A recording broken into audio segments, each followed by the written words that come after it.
Let's go. What's up, YouTube? It's your boy Skinny Moose, and today I brought on Buddy Badcock. What's up? He comes from Sleazy. He's one of Sleazy's boys. So, what made you become a wrestler? I, as a kid, of course, everybody, starts there. They watch it on TV. So I kind of grew up during the Attitude Era. I was in the principal's office almost every day for telling parents to suck it in the car pickup line, and like just saying crazy shit in school. And then like eventually somebody my grandpa told me, he was like, well, that shit's fake, so you shouldn't watch it. And I was like, there's no way. And then he was like, "Do you really think Stone Cold Steve Austin could talk to his boss that way and keep his job?" Like that whole thing. And so it kind of fucked me up for a while. And then later on, I became a MMA fighter. So I fought. Oh shit! I did Brazilian Jiu Jitsu tournaments. I was a referee for Brazilian Jiu Jitsu tournaments, and then I fought several times. I was really more into the grappling aspect of it. So I trained at a place in Little Rock called Westside MMA, and there was a British guy that came in, um, and he was a British catch wrestler, and we didn't know, who that was or anything. He asked if they wanted a wrestling coach, and they ended up hiring him, and it was Billy Robinson who he trained. He helped train Ric Flair, and he helped train British Bulldog, Kid Dynamite, and all those guys. And so I learned catch wrestling from him. He lived in Arkansas before he passed away in 2014. So I got a couple years with him before he passed away. And so some of the stories he told us about pro wrestling it was super rad. So it was like a lot of times he was hired to basically keep everybody in line. Okay, let's try this again. What's up, YouTube? We're back. I got Buddy Badcock on, and as he was saying, he was trained by. I'll let him finish explaining. Oh, I trained Brazilian Jiu Jitsu for a long time, and I did kickboxing. I fought MMA and stuff, and then later on, British catch wrestling legend Billy Robinson came into the gym. My best friend trained with him for 5 years, and actually went to the Jiu Jitsu World Cup uh, or Jiu Jitsu Worlds, and he went and he got second place in the world in his division, just using only professional wrestling to beat Jiu Jitsu guys. But I got to train with Billy for 2 years before he passed away in 2014 in Little Rock, Arkansas. So got to hear some really cool stories, about him and Vern Gagne and AWA. He used to kind of keep everybody in order. He was a hired gun to kind of just beat the shit out of people when they, didn't act right. Mainly Andre the Giant. So whenever Andre get fucked up and, hold people hostage at bars and whatever, he would come save the day and knock his ass out and put him in the car and take him to the next town. That's fucking crazy. But yeah, I got back into pro wrestling because of that, because I learned the real history of it was that it was basically MMA before it is what it is today. So that's kind of the whole thing, is like being able to kind of let people know that history. Again, to kind of pay homage to Billy, even though he would absolutely fucking hate that I'm doing deathmatch wrestling. But I feel like it's the most like real form of professional wrestling. That's true. It's like we're gladiators, and like we're also like stuntmen, in the movie that we're writing, and you can tell cool stories with deathmatch. Then you can involve a lot of really cool, like real grappling and real wrestling in the mix too, and make it something different, So, but yeah, that's kind of how I got here. Was got injured real bad about 10 years ago. Blew my knee out. I was getting ready to do an MMA fight, and then I just kind of stopped for a while. Got fat and out of shape, and then I decided, man, you know what? I can't do this anymore. I may not be able to fight, but I'm just going to wrestle. So that's what I've been up to. Hell yeah. So what's the most wicked weapon you've ever used? The most wicked weapon? Oh man.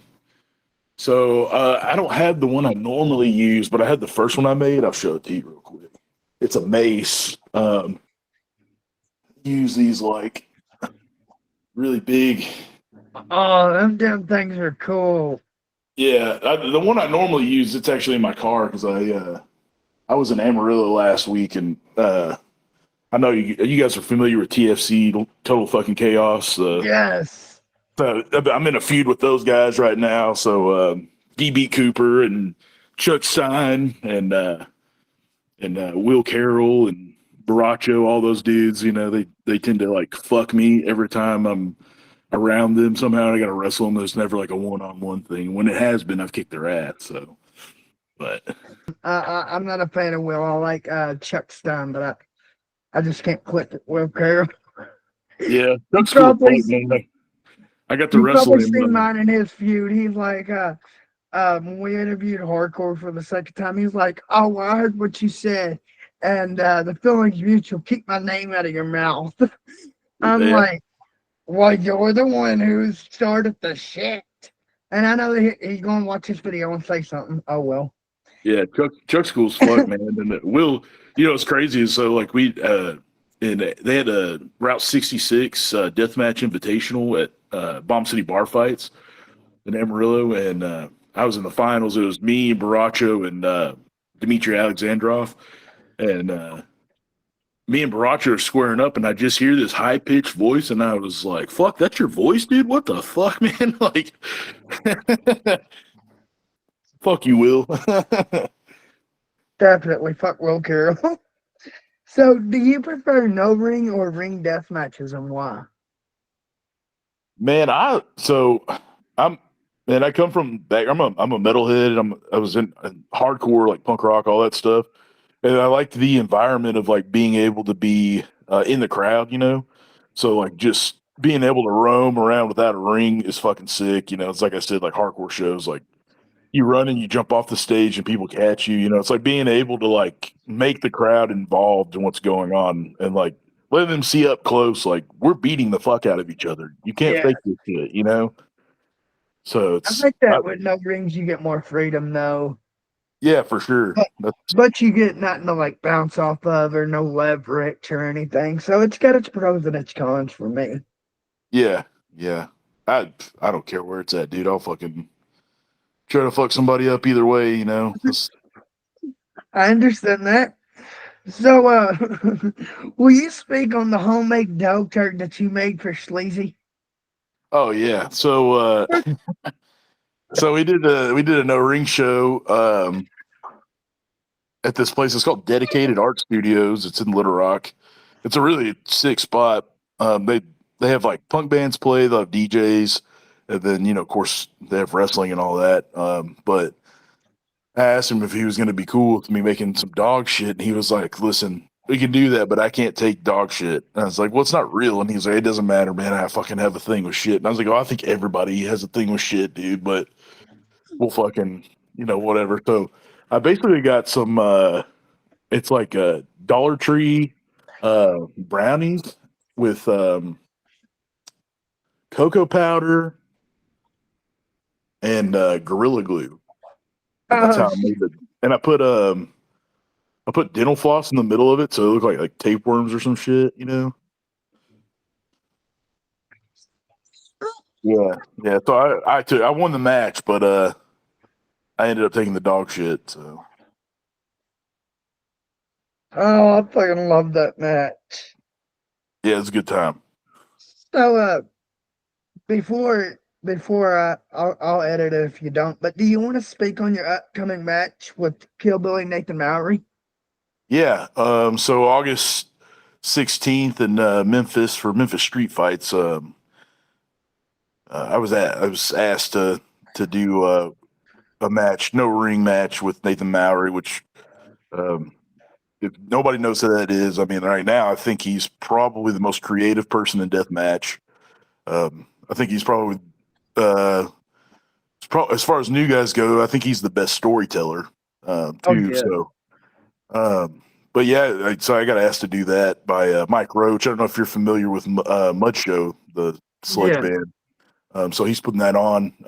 It's going to be a bats out of hell match. So his son came up with the idea of having multiple different kinds of bats, and they each have different things on them, and they increasingly get more and more violent. But the whoever uses, I think it's the best out of three. So whoever uses three of the bats is who wins.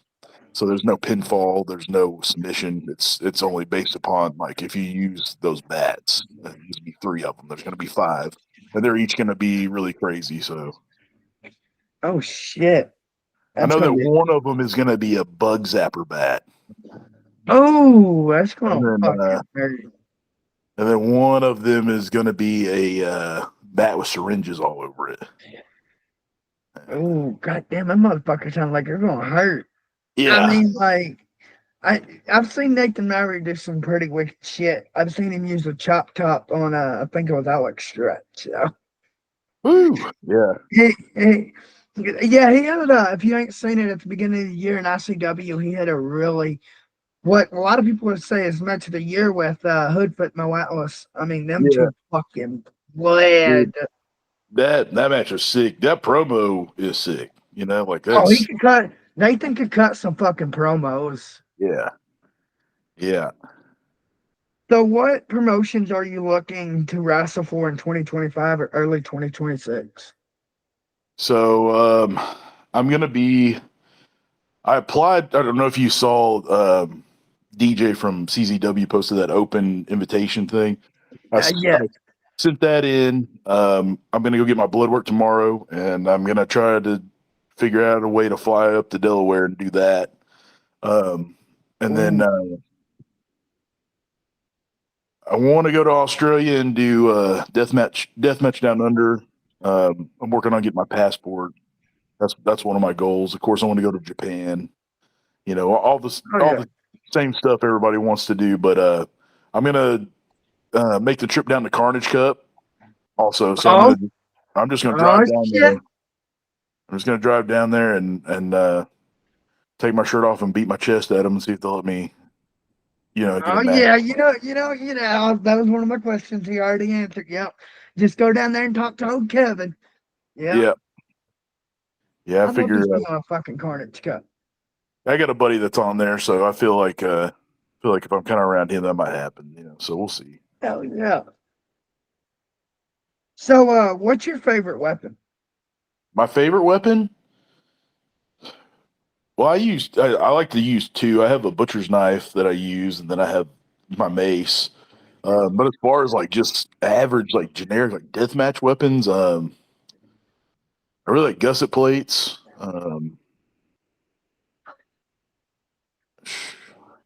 I really, man, syringes. I mean, I like all that stuff. So, uh, I'll tell you what I can tell you what I don't really like taking because I figured out last weekend I don't really fucking like it is skewers because the last time I took them, man, they just broke off of my fucking head. So I was just having to like get somebody to dig them out of my head, and they were in there like pretty good too. So Uh, I took a light tube and Squirrel took a fucking spear if you've seen. And as soon as you go to put the spear in, I was like, nope, I'm done. I'm done. I got a yeah, strong stomach, but once you had to punch her through the head, I was like, nope. The light yeah, tube, my wife cocked it back, and when she did, she cocked that motherfucker back. Felt like she was trying to break my back. It just whoosh. yeah, But I yeah, think me and him's the only podcasters to do something that the wrestlers do. So I yeah. guess that's a plus for us. Yeah, man. So anytime I've ever wrestled DB Cooper, dude, we tend to like we have an agreement like we're gonna beat the fuck out of each other. It's like I actually went to he brought a boat paddle out with him our first match, and I grabbed it and I went to go hit him across the back, but he turned and I hit him right in the fucking head with it, and Oh shit! the boat paddle broke, and he gave me this look, and I was like, "Oh, he's pissed, dude." He grabs a beer bottle off this table and breaks it, and he stabs me in my fucking head with it. So you can see the scar. You see it? Oh shit! Yeah, right there. Yeah. God. So we wrestled each other like 3 times, and every time, man, we both are like just beat this shit, and then we're just laughing, like right afterwards. So, but Oh shit! yeah, So what's the biggest name that you fought in your career so far? man, it's hard because it's like really I've had like a pretty good year. Uh, I can give you my top four. I mean, because to me, they're all kind of the same, you know. Yeah, I had a good match with fucking Kato. With Yeah, Kato, I yeah, you mean, had a yeah. really So, good match with Kato. like Kato is definitely up there. I had a match with Bull Bronson. Brian Richards, I've wrestled him twice now, and then Dimitri Yeah, Alexandrov, Dimitri. Chuck Stein. So it's, I mean, it's hard to say who's, you know, what, because all those matches mean different things to me, you know. So it's like I've been a huge fan of Chuck, you know. Um, of course, Bull, because like Bull's been around, you know, for a while, Yeah, and then uh, Chuck. yeah, He's Chuck been is the around. shit, dude. And then Dimitri's cool as fuck, man. So Oh like, yeah, Dimitri is laid back as fuck. yeah, we actually in the middle of our match, you know, I kind of hit him with a shoot hip throw and Oh, sat into an ankle lock, and he's like, did you used to train? Like, I was like, yeah, I used to catch wrestling. He was like, oh, he used to do sambo, which is like it's kind of like a cross between judo and wrestling mixed with boxing. So there's a lot of leg locks involved in it and stuff. So like when I do that throw, he knew exactly kind of like how to defend it and everything. It was pretty cool. So we sat and talked about shoot stuff for a while, but yeah, I mean that dude's killer. You know, he likes good music too. You know, we both like hardcore, so we talked about music and all that yeah. stuff. Well, But we interviewed him, and he told us why he's Putin's least favorite wrestler and shit. I was like, he's just so humble and laid back and shit. yeah, great dude, easy to work, man. Like, So, is there anyone you would like to call out for a match? man, I think I have so many dream matches. I would, I want to say Shlak. I'd love to wrestle Shlak. Ooh, that'd be I a feel like, fucking I, one. dude, it would be a fuck. We'd be, man, it would be a bloodbath. I feel like we would. Neither one of us would really hold back. Lindsay Snow, uh, Masada. Masato would be sick. I don't want to take skewers from that motherfucker though. Tremont. I mean, dude, just anybody, man. Like I'm really open to whatever. I just love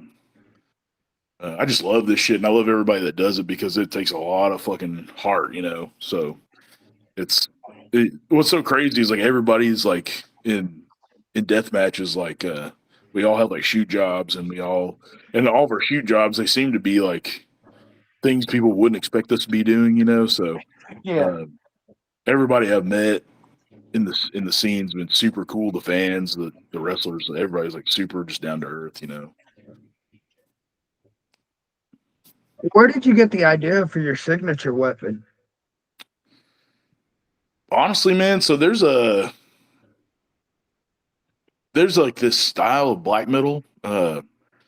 It's called war metal. It's like really, it's kind of one of those genres of metal like a lot of people don't listen to because it seems like it's a lot of noise, you know, but it's Yeah. real pissed off, aggressive. But they use a lot of like mace imagery, and then you see a lot of people with these tattoos that they got maces on them and stuff. But I was always like attracted to like medieval warfare shit.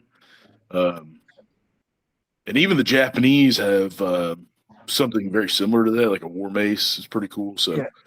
um, I've always just been really into like war culture, especially with Japanese stuff. So like I'm kind of a nerd about Edo period Japan with the samurai and all Ah, that. yeah.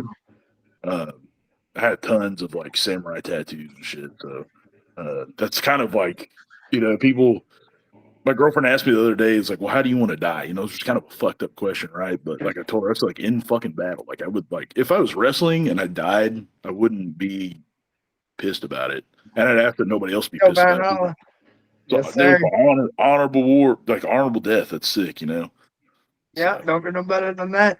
I've been asked that question by my wife, and I'm like, well, honestly, I wanted to fucking have a sex.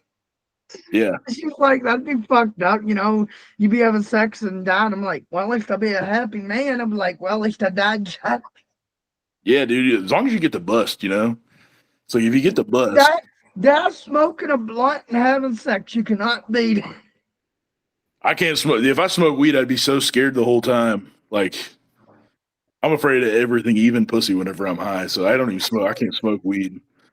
Shit freaks me the fuck out. I'd be Yeah, like, when you're about to go, you're on a roller coaster and it's like right before it takes off and it's real fucking scary. You get that fucking. That's how I'd be like trying to fucking be scared to death, man. yeah, dude. I still can't believe fucking Ozzy yawned, dude. Man, I can't believe he made it as long as he did. That's a wild motherfucker, dude. I read Tony Iommi's book, Yeah, and dude, the stories in that are fucking insane. Like they go to, I think it's one of the dudes from Led Zeppelin's wedding, and they stayed up all night doing every drug imaginable, and then they just showed up like weird as fuck with their suits all torn up and shit, and fucking had the weird like, and Ozzy's just fucking drinking toilet water and being a weird fucking guy, which is cool, whatever. So I seen somewhere earlier today on Facebook a meme that's like he doing like 2K of coke, and I'm like, God damn, yeah, how the dude. hell? I mean, his drug intake or his body intake, he done more drugs than basically anybody around his time. Yeah. So I'm surprised that, like you just said, he's still going. And then like Hulk Hogan, I mean, like it really didn't affect me as much as it did everybody else. Yeah, Um, same. I'm more of an Undertaker guy, so Yeah. Well, it's like when I was growing up, like I knew who Hulk Hogan was. I didn't really like watch him wrestle until when he was NWO or whatever.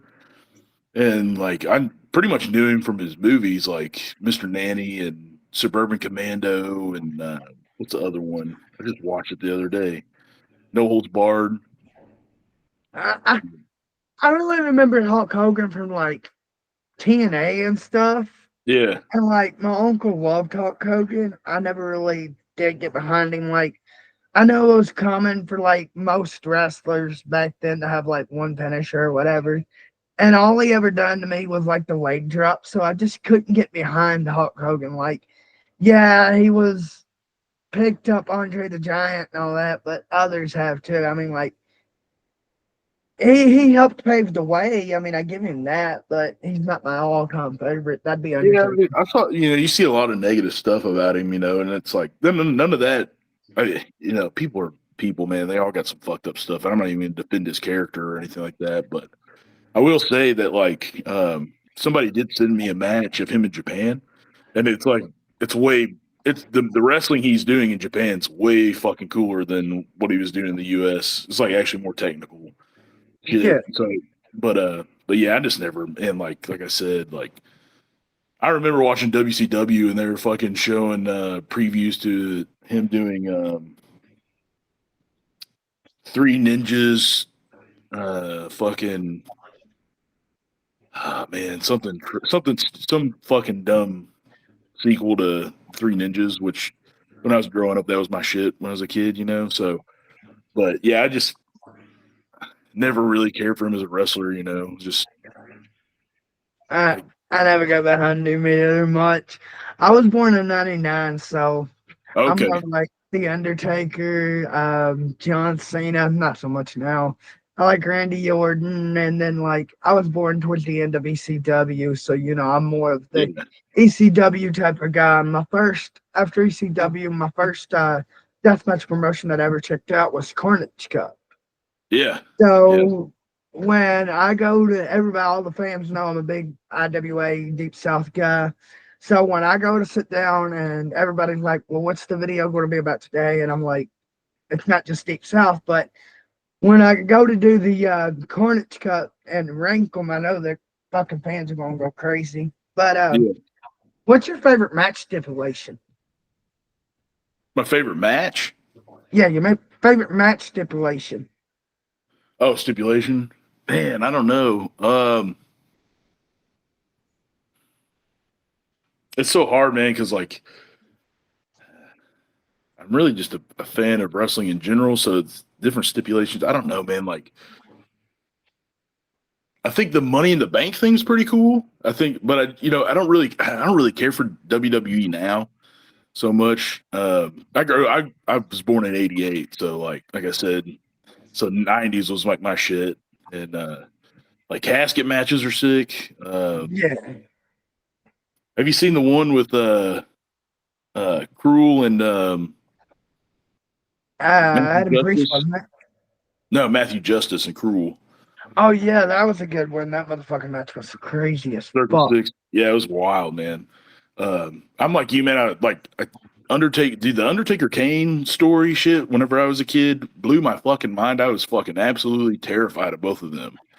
Yep. Uh, like that boiler room match with Mankind was sick. Of course, fucking Hell in a Cell. You know, um, anything that was just like really just fucking like hardcore and like adjacent to just regular old wrestling. Like I just love that shit. Dog collar matches are sick. You know. So what's a dream death match for you? Like for you to be from opponent to match stipulation? Um, I would do 1,000 tube death match with Tremont. Oh shit! That motherfucking 700 light tube was crazy. It Yeah, fucking ended up fucking up Tremont's oxygen levels. That was crazy. yeah. I can only imagine what the H2O center looked and smelled like after that with all that spooky dust. But you know, I know that you probably know he moved down to Tennessee, Chattanooga. So Yeah. I got this. So the guy that is putting on Memphis Street Fight, Mike Roach from Mud Show, he had put on a show with the album release show for their last album that was like about Tremont. So they had Tremont come down to Memphis and do a no ring match with AJ Gray, and then they went for a while, and so like that was like super sick. Sleazy wrestled Pondo on it too.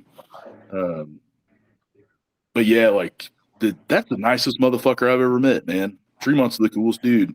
But I'm hoping that since he's moved down to Chattanooga, that I think they're going to reopen H2O, from what I understand. So,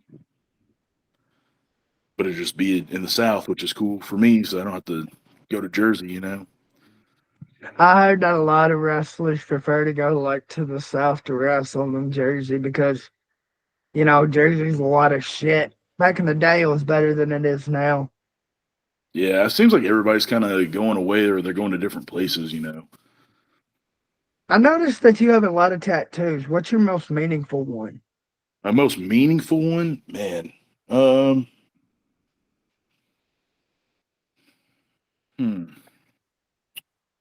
So, like I said, I was really into Japanese uh, samurai stuff. So I kind of tell her that there's one on my chest. I'll show it to you here in a second. There's a guy named Miyamoto Musashi. He wrote the Book of Five Rings.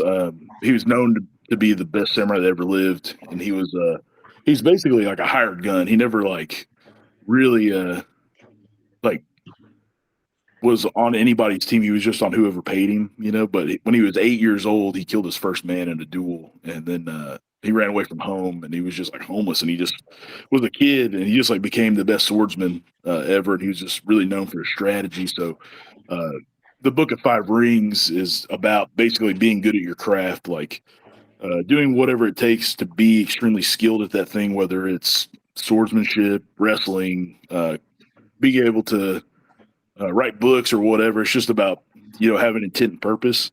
So like this, let me pull my shirt off and show you the tattoo. But yeah, I've got him on my chest. I don't know if you can see Oh, that. that's cool as fuck. Never got it filled in. I got that when I was like 19, probably. Uh, but yeah, just when I was fighting, man, I just was obsessed with his story because he absolutely just will like fuck people up. There's like a cool story about these two brothers. He got into it with one of them, and so in Japan, in the feudal Japan, like if you set a time to do something and you didn't show up on time, it was just they fucking hated you. It was just absolutely disgraceful, you know. So he decided that he was going to have a duel with this guy, one of these brothers, on an island. And so as he was going out to the brother showed up early, and Miyamoto showed up late. And while he was going out there, they hit this guy paddling him out on a boat while they were going out there. He took an oar and he kind of sharpened it down and just made like a wooden samurai sword. and he went out there and killed that dude with a piece of wood. The guy was so pissed because he was like an hour late for the duel that his strategy went out the window, and he killed him with a piece of wood. Oh And then shit. the next day, his brother heard the story and said, "We're going to meet on the same place," and uh, they planned on getting there very early, or they were going to get there late rather. And Miyamoto just slept on the island, and he set all these like little different traps where he had like brush fires that he could just set immediately because the guy was going to bring his army out there so they could kill him. And so when they got out there, he set all these little brush fires up to where nobody could see him, and he just killed all of them. It's like just an animal, man. That's fucking crazy. That's cool as fuck, though. So we speak on your match with Kato. Yeah, so it was a 3-way final match for Natural State Wrestling with Sleazy's promotion, and we did it at this place called Heathen House in Cord, Arkansas, and it's a it's a really cool spot. It's 20 acres of land. Oh shit. My boy Heath Hyatt owns it, and he has a stage, and so he's like he's huge into death metal, and he books these bands from all over the world. They come and play, and Sleazy was able to get Natural State Wrestling on there. Me and Baracho wrestled on it the year before, and just had a death match there. And so me and Kato and Baracho were the finalists in Natural State Wrestling's deathmatch tournament. Yeah, Kato came out, guns blazing like he always does. Him and Baracho just kind of teamed up on me and started beating my ass, and then I got fired up and fucking knocked the shit out of him and powerbombed him through a panel of glass, and getting thrown through glass sucks, but definitely with no ring, it's fucking That pretty fucking worse, gnarly. probably. That's He probably worse. Yeah, dude, he took that shit like a man. He took that shit like a man. I And then couldn't find that video. All I found was clips. I'll send it to you. I'll find it. Yeah, and then it was just me and Baracho, and we ended up fighting up in a treehouse. It was like a VIP Oh area, shit. and my intention was we had tables set up at the bottom of the treehouse, and my intention was to throw somebody off that fucking treehouse, but me and Baracho got into it, and then he kind of got me over the side of the ledge of it. I was on like bouncing. There's like a swing, and I'm bouncing on the piece of wood that the swing's attached to, and he hits me with a chair, and I fly off of it. I do a 9-foot drop through the tables. Oh shit. So he won, so he has the Natural State Wrestling title belt right now. He also has the XPW title belt from the deathmatch tournament in Amarillo, and so my goal is to get both of those. I'm gonna take that shit back because I really don't feel like some motherfucker from Texas needs to have an Arkansas wrestling belt. Yes, sir. So I know you have like an MMA background and all that. Do you have a sports background? Yeah. So as a kid, I played sports. I played everything. I did basketball, football. I was even in gymnastics. I'm 6'3" and I weigh 280 pounds, and I can still do cartwheels and shit. Holy shit. I'm almost 40. I'm 37, so I've been able to stay pretty athletic my whole life. I work out pretty often. I like to lift and just kind of do some athletic training here and there. Actually, the last 2 years I helped coach Special Olympics powerlifting in my town. Oh yeah. But yeah, I did. I played football all the way up to 8th grade, and then I really got into like punk rock and heavy metal and shit, and I just like didn't really care about being a jock, quote unquote. But I was 350 pounds in high school, so they made me play football, Yeah. So it was I noticed that a lot of your matches, you can see that you got a. That's why I was like, you have to have some type of background, like the way you bob and weave, and you're so athletic. And your I had a pro matches. boxing license too, very briefly in Texas. I was supposed to fight on a George Foreman fight card, and the fight fell through. The guy didn't make weight, so So, I didn't get to do it. So so where do you see your career in 5 to 10 years from now? 5 to 10 years, man. That's really hard to say. I just, kind of just I have plans, but really they're just keep getting good matches and like staying open minded and learning. I've been going up to Dyersburg, Tennessee. And I had a match with Bull Bronson. He pulled me aside and we talked for a second, and he said that he asked me where I was training at, and right now in Arkansas, there's like not too many places to train. Yeah. So he sent me to Golden Boy Greg Anthony. I don't know if you know who that is or not. Um, Can't say I do he off the top of my head. he was Bobby Eaton's tag partner for a little bit. He's got a really sick facility up in Dyersburg, Tennessee. So I try to go up there once or twice a month. Try to go. I'm gonna try to go more when I don't have Hey, bookings. But yeah, so I'm kind of going up there and train with him every once in a while. Earlier, you asked me like why I started pro wrestling, and I just kind of remembered this small detail. Since your kids in there, kind of reminded me. So my stepson, me and my stepson were watching wrestling, and I was telling him, I was like, you can literally do anything you want to, dude. Like you just got to put in the work for it. And then I was telling him about training with Billy and stuff, and then he's like, well, why don't you just become a pro wrestler? And I was like, okay. And I just next day I went and I showed up to a place and started training, and then that's kind of really how I got into it again. Like just kind of made a promise to my kid, and oh so yeah, well thank you to him. yeah, yeah. Props to him. Yeah, Fuck yeah. I think that's a big thing people like don't understand is like we live in like a culture where everybody's like depressed and they don't feel like they have purpose, and like you have to kind of create that purpose and make things happen. So it's like if you want to do something, you can literally do it. You just go and figure out. You don't wait on anything to happen. You make it happen. If you make it happen, and you just keep pushing through, and you figure out like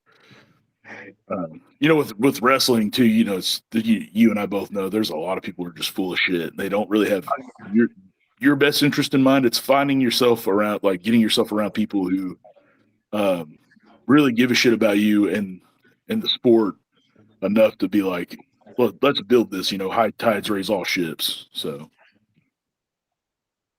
So what's your hobbies out of the ring? man, I'm 37, dude. I fucking work all the time. So I pretty much, man, I listen to a lot of music, and then the gym, dude. I really like.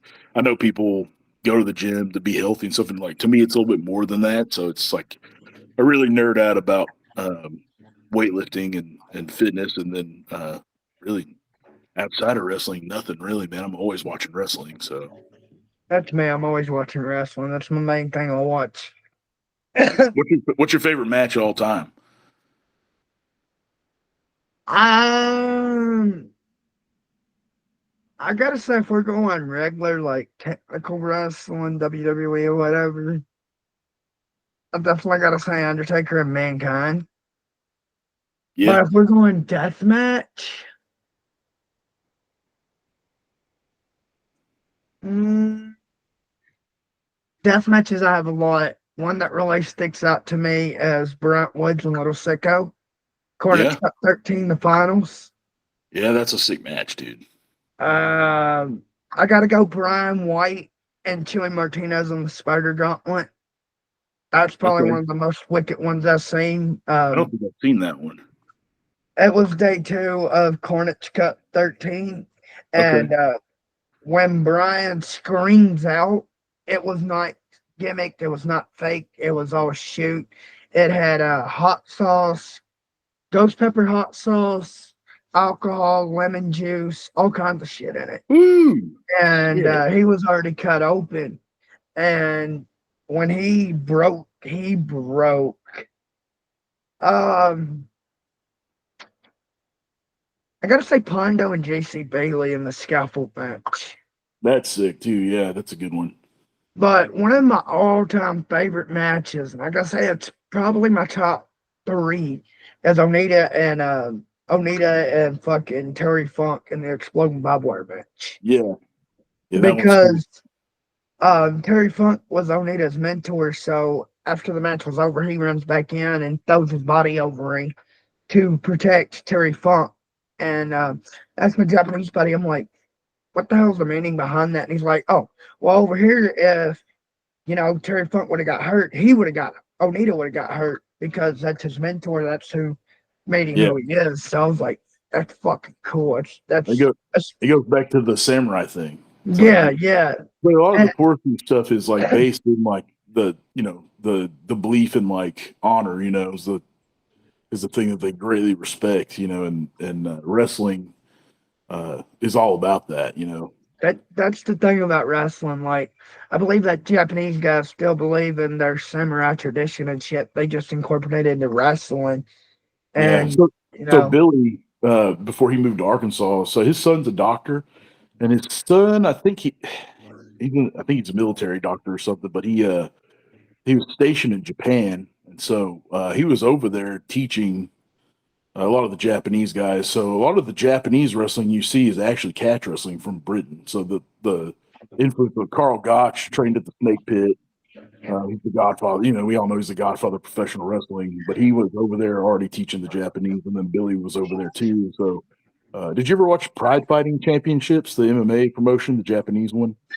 no, So I know that you're a little bit younger than me, but some of the guys around my age know who it is. But if you ever if people have a doubt that professional wrestling doesn't have its place in MMA, uh, go look at Shayna Baszler fights.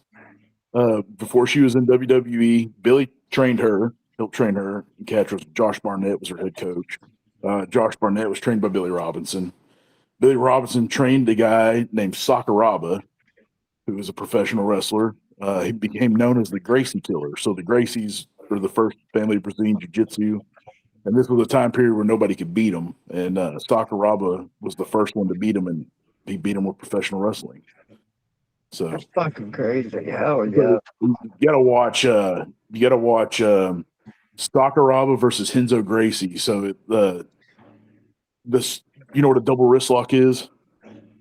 You're familiar Yeah, with a double wrist lock? So uh, the Gracies learned from a guy who's a judo guy named Kimura, and Kimura came to England, and that him and Carl Gotch wrestled each other in Snake Pit, and Carl kept tapping him with a shoulder lock called a double wrist lock. So he learned it from him, and then he went over to Brazil and tapped the Gracies out with it, and they call it a Kimura, but it's actually called a double wrist lock. And so Jiu-Jitsu uh, just coined it that, but really it's a catch wrestling move. It's a professional wrestling move.